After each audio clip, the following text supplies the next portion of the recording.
all of these little things that I was struggling with earlier in transition are things that the majority of trans people really connect with and really want to feel heard on. Welcome to the Trans Boss podcast, home of the Trans Boss movement, the place where empowered trans people come to discover what it takes to become the best versions of themselves. I am your host, Jasmine Vine, a Transfem trans empowerment specialist and the CEO of Divine, and I'm here to guide you on this empowering journey. In each episode, we'll dive deep into topics that matter to us trans people, like navigating through societal challenges, as well as building resilience and embracing an empowering mindset. We'll explore it all. We'll also bring on some incredible guests who are making a positive impact in the trans community. The Trans Boss podcast is your go-to resource for empowerment, hope, wisdom, and epic stories from empowered trans bosses across the globe. It's time to kick life's ass and create an empowered, authentic you. So without further ado, let's get into the episode. Hello, and welcome to this episode of the Trans Boss podcast. In this episode, we're going to be diving deep into empowerment and disempowerment. What does it mean?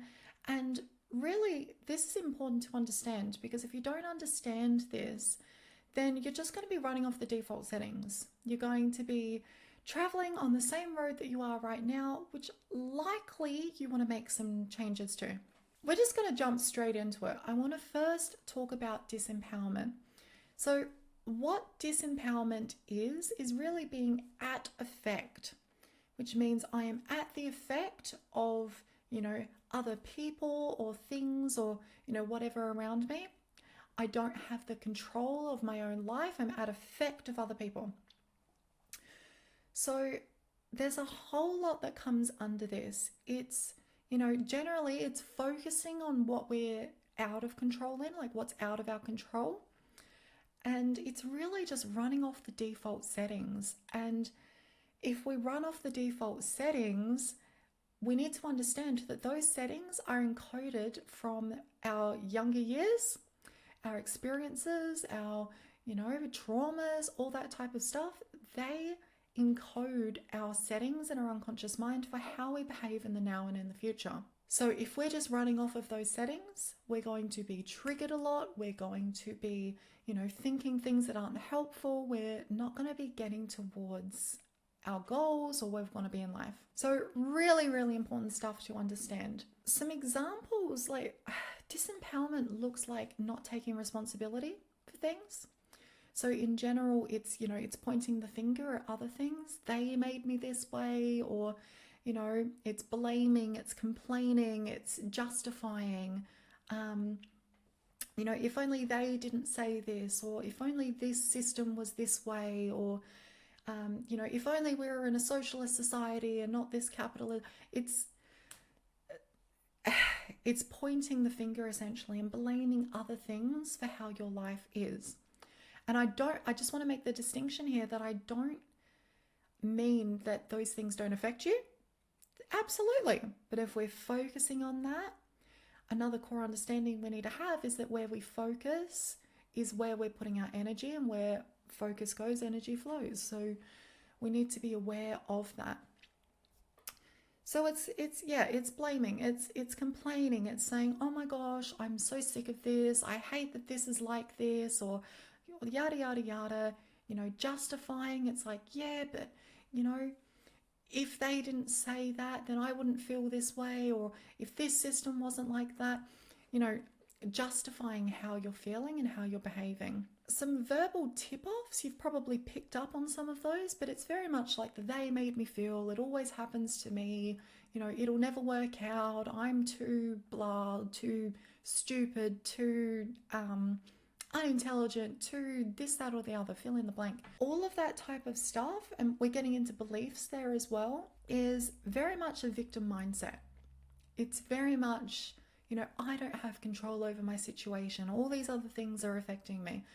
That is a victim mindset. And often we'll hear stories, right? Stories will come up and, we'll be going into this whole thing of like, yeah, but when I was 7, like I was bullied a lot and this thing happened, and, it's understandable why I, don't make any friends nowadays because I just, feel like people are going to hurt me or blah, blah, blah. What happens with those stories is often we're actually reinforcing negative thought patterns. We're reinforcing our neural pathways for that event, for those things, whatever it is. And we're actually making it stronger. And sometimes this is actually giving it more power over us. And there's a difference between first acknowledging it and going into it like for the first time. That's fine.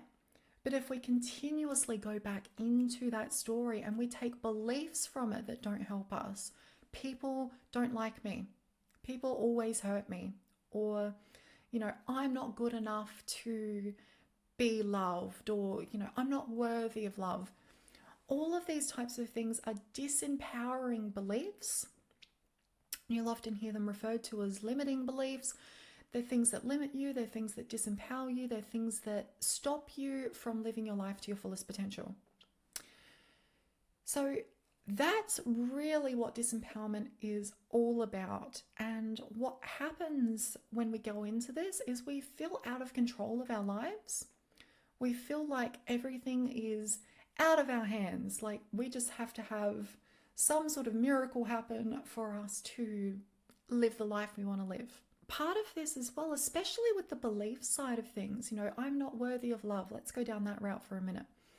If we have that belief, that disempowering belief within our mind, within our unconscious, the information is encoded there, then we actually filter our experiences and our environment in order to stabilize our identity. So a belief is part of an identity, right? I'm not worthy of love. I am. That's an identity statement. So when we hold this, we actually start filtering our experiences to confirm that identity, because one of the unconscious mind's prime directives is the stabilization of our identity. So what happens is we start going, oh, I'm not worthy of love. And so now I'm at this work meeting and everyone's talking over me and no one's letting me, say what I need to say, and what I have to say I feel like would be very helpful, and, all of this stuff. And then that I'm not worthy of love comes in. And so we start noticing people talking to others and not giving you eye contact, or, all these little things start coming up. And then it confirms what we actually already believe about ourselves. Someone maybe that you thought you were close with, they come and walk into the room, but then they, instead of sitting next to you, they sit next to someone else, or, on the other side of the table or something. And then that triggers, oh, I'm not worthy of love. Oh my gosh, look at this example of me not being worthy of love. Look at what this person has done that confirms my identity. This happens it's so insidious. It bubbles beneath the surface, and often we don't even recognize it. And when we do, a lot of the time, we want our victim to be stroked, in a sense. We want to be told it's all okay, we want to be heard. We want to feel heard, understood. We want to be, valued, all of those things, which is very freaking important at certain points in our journey. And I call that more of the groundwork than the change work. Somebody there needs to be a connection first before anything else. And a lot of trans people, especially early in transition, that's what they're really craving. They want to feel heard. They want to feel understood. Like, I'm not the only one. There's other people going through this. This person understands my experience, showing kindness, showing compassion, all of that type of stuff, showing empathy, because really we're wanting that connection. And, this is actually when I was most popular on YouTube, was sharing my journey as it was unfolding. And, my transition journey, sharing my HRT updates, sharing, my laser updates, all of that kind of stuff. People loved that, because I was actually taking them on the journey with me, and I was going through it as those people were as well, or, they were just behind or going through the same thing. there comes a point though where, for me with the transition journey, it's not stopped, but it slows down a lot. Now it's not like, okay, I'm not going through all of those foundational things. I know how to do makeup. My voice has been feminized. I actually teach other people how to do it. But like all of these little things that I was struggling with earlier in transition are things that the majority of trans people really connect with and really want to feel heard on. But like I said, there comes a point where that shifts, and the shift is where a lot of people get stuck. They stay in this zone where it's the journey and they're struggling and they're going through it and all of this. But when we start shifting to more of the empowerment side of things, and we have more of a purpose, we have more of a direction, and something in the future to look forward to focus on, all that kind of stuff, then we're shifting into empowerment. We're shifting to being at cause, which is essentially, instead of being at the effect of everyone else, I'm at cause for my own experiences. I'm at cause for how I think, feel, and act, right? So empowerment essentially is focusing on what's in your control, and it's focusing on what you have influence over. That is a big part of empowerment. If we're focusing on what we don't want, we get more of that. If we're focusing on what we do want, we also get more of that. So it's a mindset shift, and it's understanding the internal representation, the picture, the stuff that's going on unconsciously, to make sure that we're actually focusing on what we want. And it sounds easier than you think. It's definitely that's a journey in and of itself. But essentially it's understanding what's happening unconsciously, and it's understanding that you have influence over those things. We don't have influence over what happens to us. Changes in legislation, economic structure, or, things are happening, weather. Like, obviously, we don't have influence over those things very much, unless you're like in the political space. We have varying levels of influence over certain things that, for trans people, a lot of stuff we don't have influence over. We don't have influence over somebody else thinking what they think or feeling how they feel, or, all of that kind of stuff. We can try and educate and try and, be helpful and, help people have more understanding. That's within our influence. But sometimes we get stuck in this thing of like, oh, I'm completely out of my control. All these people think these things, and we're focusing on that. Oh my gosh, this person thinks that trans people don't exist, or this person thinks that we're mentally ill, or blah, blah, blah, blah, blah, blah, blah. And the reality is it's not very helpful. Unless you're using it and channeling that in a helpful way, it's just going to depress you. And that's not to deny the reality of it. There is a certain part of it that is just the reality of the situation, but we can choose how we act as a result of that. Some examples around this is really taking radical ownership and, responsibility for your own life. It's, this may not be my fault, but it is my responsibility. And I want you to really think about that one for a moment. Trans people have a lot of traumas. Everyone does, but there's certain traumas that trans people go through that are, disproportionate to the general population. Sometimes it's easy to point the finger and say, well, they bullied me, or they said this, or this happened, blah, blah, blah, blah, blah, blah. And there's a certain point where that becomes not helpful anymore, because there's a validation aspect that comes from it. There's a, validating how I'm feeling and saying, yes, that was a freaking shit thing, and that shouldn't have happened. And, there's a place for that. But if we stay in that consistently, we don't actually allow ourselves to move forward. We stay stuck. So there has to be a point where we go, okay, this happened, but now I need to take responsibility, and I need to take my healing into my own hands, because no one's going to heal for you. The person that bullied you or did whatever, they're not going to do your healing for you. As nice as that would be, it's not going to happen. You have to actually take ownership of that and responsibility of that for yourself. So it's not asking, why am I like this, which is pointing over here.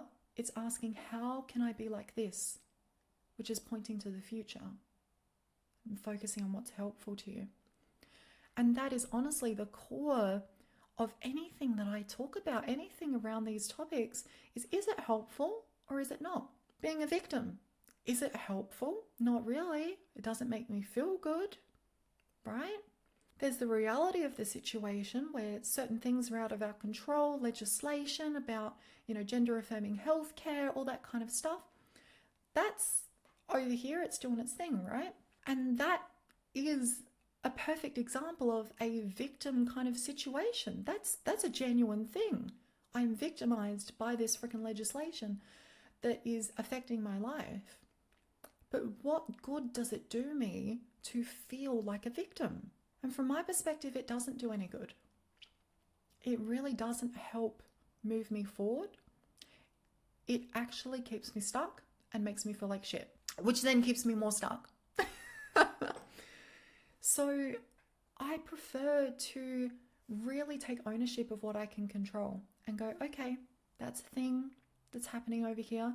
How can I make a positive difference? What can I do to make the best of this situation?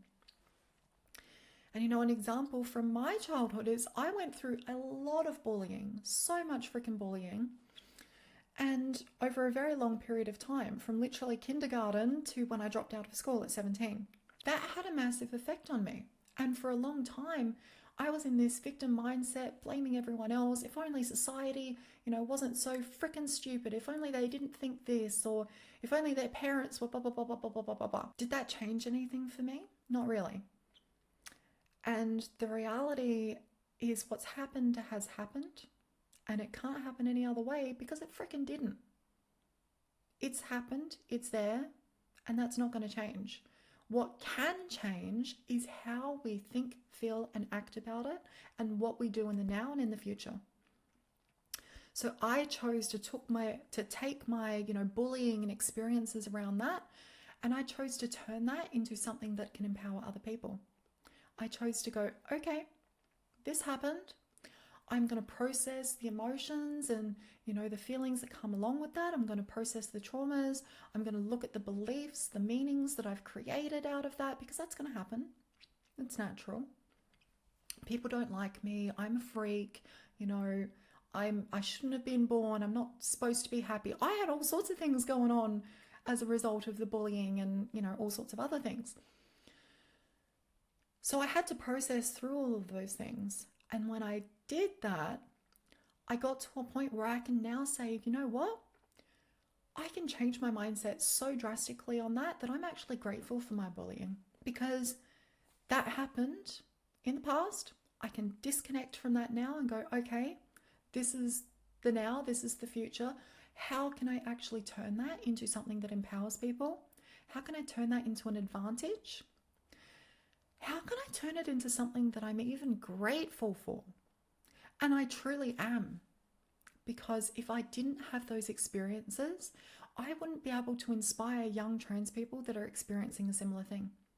Or just people in general experiencing, traumas, abuse and, bullying, all of that kind of stuff. I can actually connect with that on a different level and show a different level of compassion and empathy and understanding around those things that if I didn't have those experiences, I wouldn't be able to. So it's actually enabled me to show more compassion, kindness, and understanding for other people going through similar experiences. And if you'll notice, my whole freaking persona, my whole brand, like online, is helping trans people through things that I've experienced. Helping them feminize their voice, helping them process traumas, helping them, set goals for their transition, come out to their families. These are all things that I've struggled with, that I've now turned around and am using to help other people. And to me, that is a freaking gift. It is honestly such a gift to be able to do that and to have those experiences shape how I'm able to do that. That to me is an example of turning a disempowering situation into something that actually empowers you, because we're not going to change this. It's happened. It's too late. But that doesn't mean that you can't make changes now and in the future. That doesn't mean you can't turn it around, because you freaking can. You absolutely can. But hopefully you can take this just as a toe in the water, just understanding those differences and, understanding that empowerment is looking at the solutions. It's looking on what's in our control. It's not negating what's happened or our experiences or our emotions. That is important to honor and respect and to process through. But we can't stay in that all our lives. Otherwise, we're never going to get where we want to go. And that's why this matters so much, is that if you have goals or ambitions, if you want to help people in their transition, if you want to help people in their lives, if you want to go for like a certain job or a certain, relationship, whatever it is, then we need to process these things and we need to get out of that victim mindset, out of the disempowerment and into the empowerment. That is essentially all from me at the moment. I really love this topic and there's so much more that I can say on it because there's so many different facets to it. But hopefully this is a good base understanding of what it means and how I refer to empowerment and disempowerment, what the differences are, what the effects are, all of that kind of stuff. And just the crux of it, is it helpful or is it not? Is it getting me towards my vision? Is it getting me towards my goals, where I want to go, or is it not? And if you don't know what those are, those visions, those goals, let me tell you, staying in disempowerment is going to be super freaking easy because we need to fill the void somehow. We need to fill the hole. And if we don't have a purpose or something that we're aiming towards or doing, then those disempowering things will creep in to fill that freaking void. And you'll stay doing things based on your default programming, staying on the same path that you're on. And if you're anything like me, you actually want to make some positive changes in your life. You actually want to help other people. You want to be able to process your emotions effectively and have positive distress tolerance skills. Have space to actually process things as they come up and to continuously move towards a goal or an outcome for your life, which might be helping people. It might be, fill in the blank. What is it for you? And that's what I want to leave you with, is to have a think about that. Have a think about, what is my purpose? What impact do I want to have in the world? And if I'm not aware of that, that's somewhere to look into. That's somewhere to start. Because if we're not aware of that, disempowerment is going to be much easier to fall into and much easier to sustain. So that is all from me for this one. I hope you have gotten something out of that. And I know there's a lot of things in here that are challenging to hear as well. So thank you for sitting through and, sticking with me on this. And I will see you in the next one. Thanks for tuning in to this episode of the Trans Boss podcast. If you support the Trans Boss movement, it would help immensely if you could leave a review on your favorite podcasting app, follow us, and share your biggest takeaway from this episode on social media. Don't forget to tag me at jasmine.vine on Instagram because I would love to see it. Now get out there, do the things, and take the next step into that empowered life you deserve. See you next time.